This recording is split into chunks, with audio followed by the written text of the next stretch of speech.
So the social media fines for child accounts. Okay, so this is to do with the online safety bill. So social media firms will be forced to bar underage children or face multi-million-pound fines under a new law to protect them from harm online. Now, my intuition here is anything that can protect children online is almost certainly going to be a good thing. The other side of this is, with this bill, there's also going to be some issues here when it pertains to, I guess, free speech online and what people want to hear and what they don't want to hear and what's acceptable. And also they use a term for content being described as illegal but harmful, and I don't really know what that necessarily would entail. So my understanding is that legal but harmful has been dropped. That's what I believe. But they've still got this thing about harmful communications, where you could say something that offends someone, and technically you could go to prison for 2 years because they didn't like it. It's that kind of thing that worries me. Obviously, we want to protect children, but do we lose free speech, Paul? Yeah, well, I would say that we have to split this into two camps, really. There's some very obvious things that we do need to be able to police, for the want of a much better word, to be honest.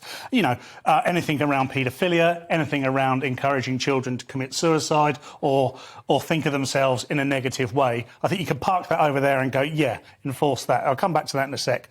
And then there are other things, like you say. How do you determine what's right and wrong speak? How do you determine what a child should hear from a political perspective? How do you determine ideology?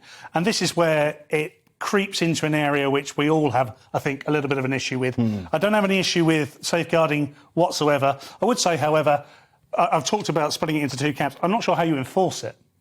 So what, you've got to put your date of birth? I mean, things are in place to enforce. I mean, you're not supposed to go onto Twitter under 14 or 16. Well, that's the issue. There's so many children. There's a statistic here. As many as 1.8 million children under 13 in the UK have a social media account, and they're not meant to. You know, that's a lot of people. And there's also a meta issue here, which is it's not just the content you see. It's even if you're seeing innocuous content, the fact that you're on social media and it's just hijacking your dopamine and your reward system like all day. That is another threat in itself, and I'm glad I didn't have it as a kid because I'd have gone some weird places. Absolutely. I've got a teenage daughter. She is on social media in various ways, and you're right about the dopamine.